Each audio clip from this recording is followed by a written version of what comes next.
So these guys showed up. They got a coffee shop here where you can go and grab a cappuccino. I just ordered a cappuccino and look at this. Cummins is definitely got a professional setup here. They're really good at marketing. Okay, I finally tracked down Chris from Cummins. He's going to tell me about this new X-15. So Chris, could you tell me about the difference between the new X-15 and the old ISX?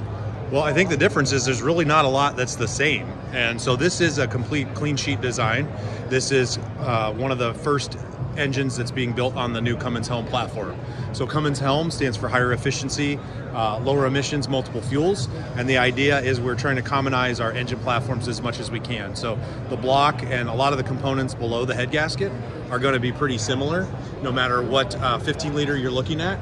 And the multiple fuel types means that we can work on the head and the fuel system, and we can make that work with whatever fuel type the customer wants to move to as they look for solutions in the future. So this is a diesel version, but what you're seeing here is would be essentially a hydrogen head that when customers are ready to move to lower emitting fuels such as hydrogen, we have the ability to do that pretty seamlessly. So with the X series platform, we've got these in advanced diesel. They can also run on B20 as well as HVO. Renewable diesel. We've got, for the on-highway variant, we've got natural gas already in production. We'll also have a new 2027 diesel engine for on-highway, and that's our Forever Rising campaign, but this one is specific for off-highway. And so we're looking at the advanced diesel is what you're seeing here, but then potentially moving into hydrogen in the future as customers are ready. So the benefit to this is it's got a similar footprint to what you would see with a diesel engine. So if they move to a different fuel type, the technician, it's a little bit easier if they're running mixed fleets or mixed equipment with different fuel types. The maintenance and the integration is going to be largely similar. Fewer parts to stock. It makes it easier for training technicians, all of that stuff. The other thing about this one is it is a lot lighter and a lot small, not a lot smaller, but it's significantly smaller in terms of it's more like a 13 liter. So you're getting the power of a 15 liter, but in a 13 liter package. If you're looking at this just compared to our current X-15 model, it's got about 15% higher peak torque, and it also has 10% better fuel efficiency with a comparable duty cycle and application of what you would see with a current 15 liter. That's excellent. It's really good that you guys are getting the power to weight ratio down and getting competitive with that. And I like the idea about multiple different fuels. That's exciting, especially with the hydrogen technology, which is up and coming. So this looks like you did an excellent job on this engine. So what's also interesting to me is that 3.8 power unit. So let's head over there now. So again, we're all about trying to make things easier for our OEMs to integrate. And so this 3.8 is an example of one of our power units. We have multiple sizes. So this is our Performance Series engine, is kind of the core of this power unit. And the benefit to the OEM, especially smaller OEMs, is it's got the cooling package as well as the after treatment system all built into it. So that's all pre-integrated, and basically it's a drop-in solution. So they don't have to do the work to select different components and look at what the best solutions are. This is a single module after treatment, and it's got the cooling package right in it. It becomes a much easier, more of a turnkey solution for the OEM. Very nice. Yeah. So I really like the looks of this. It looks really compact and straightforward. And like you said, support for Cummins is really good. Like the way engine manufacturer can train mechanics, offering your software to people where the other guys, it's a lot harder to get, especially if you're not on a dealership level. So you can tell me a little bit about this 6.7 you guys have got here as well? Yeah, the 6.7 is really probably the most ubiquitous engine that Cummins makes, both for on and off highway.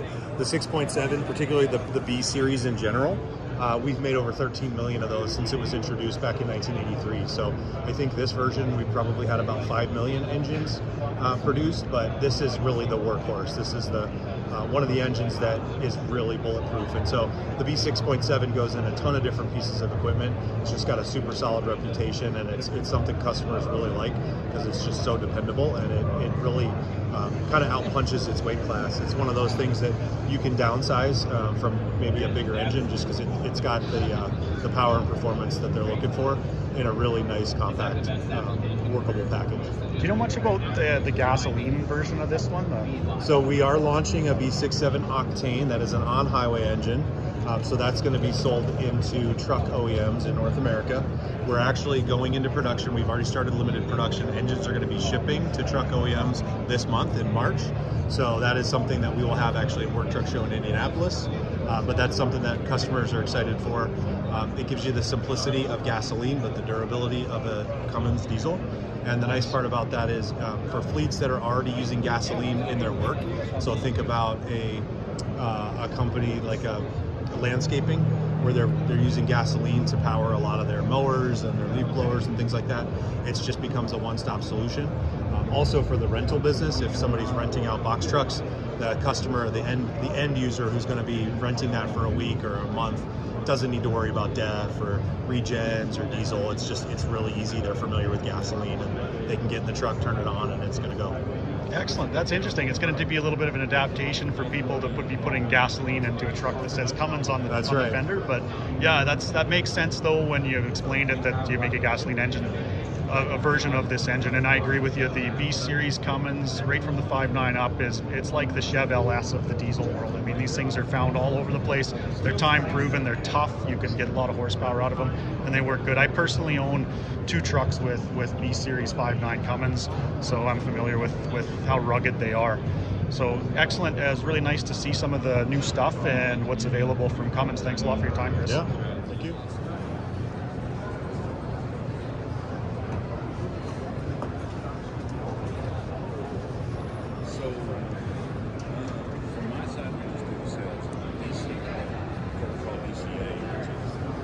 Seems like everybody's building their own after treatment systems. So this is Deutz, pretty well-known engines. So they got a pretty nice display here. This whole table rotates, showcasing all of their stuff.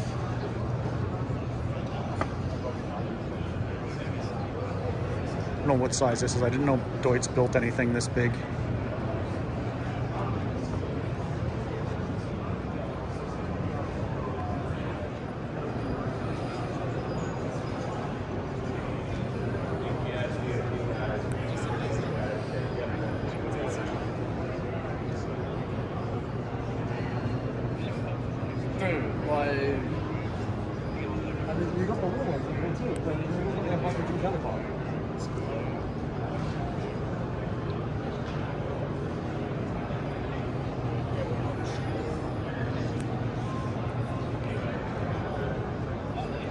Hydrogen technology. So I was walking past the Hyundai booth here. They got some really flashy engines, and these ones are dealing with hydrogen. So I've got one of their sales lead people here to tell me a little bit about it. Yeah, this is Dan from Hyundai.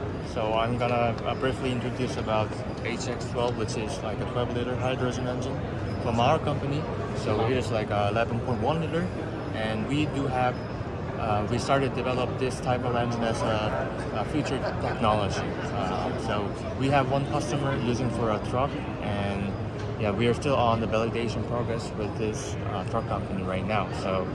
So basically, for using this type of hydrogen engines, we must have some infrastructure like high pressure hydrogen tank, because we extract our hydrogen from ammonia, which is NH3, and we might need like a underground pipeline for the hydrogen.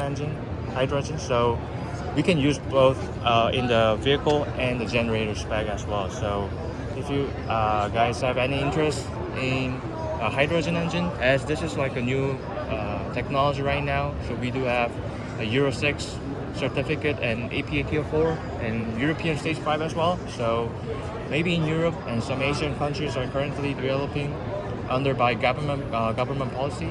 I know might be US and Canada might be a bit behind on that. So in the future, I hope that there might be some demands on the hydrogen engine as well.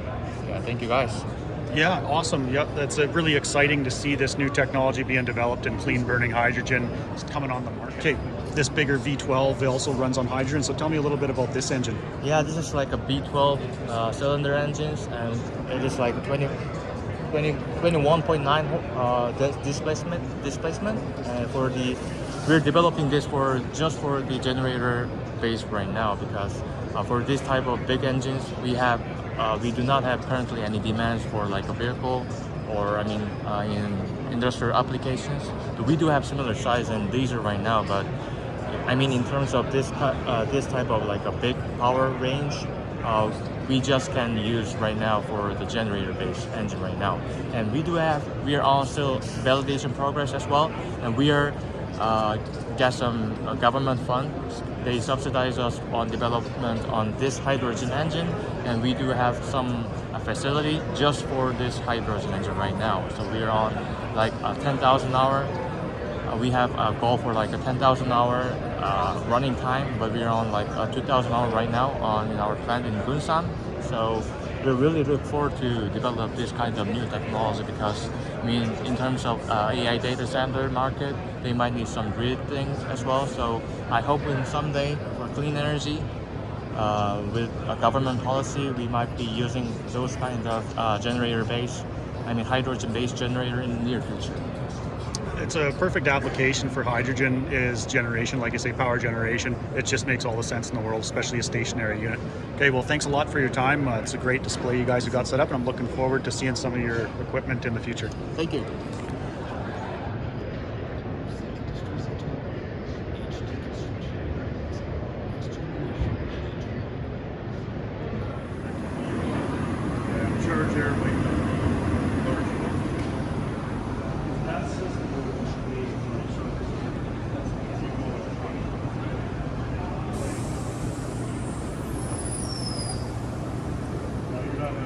I'm here with Todd with Caterpillar, and this is a really nice display here of their reman service. This 3126 or a C7 engine right here that's just displaying what happens. So Todd, tell me a little bit about the reman process. Yeah, so when we sell a remanufactured engine to a customer, we send them the reman engine and then they return the core to us. We take that core, it goes to our facility in Mississippi. We completely disassemble and clean everything and then do an inspection. And if it's something that meets our reusability guidelines, we can either salvage it or reuse it. And if it doesn't, we get rid of it, right? Recycle the parts that we can. Gaskets, hardware, seals, those all get eliminated. And that's all new product when it goes back together. We've got other facilities in Mexico where we would send some of the components like the injectors, the turbos, the starters, the alternators, those go to Mexico to get remanufactured and then shipped back to our facility in Mississippi, and we do the final assembly there on our engines. The C7 engine all the way up to 3500s and C175 engines are assembled there in Mississippi.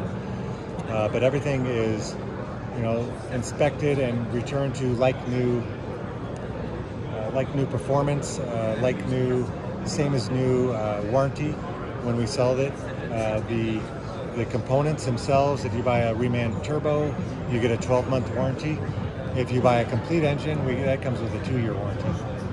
Very nice. So a complete service on your engines and repower, I guess you could say re-life, I guess is one way to say it. So yeah, when we design our engines, we design them for a second life.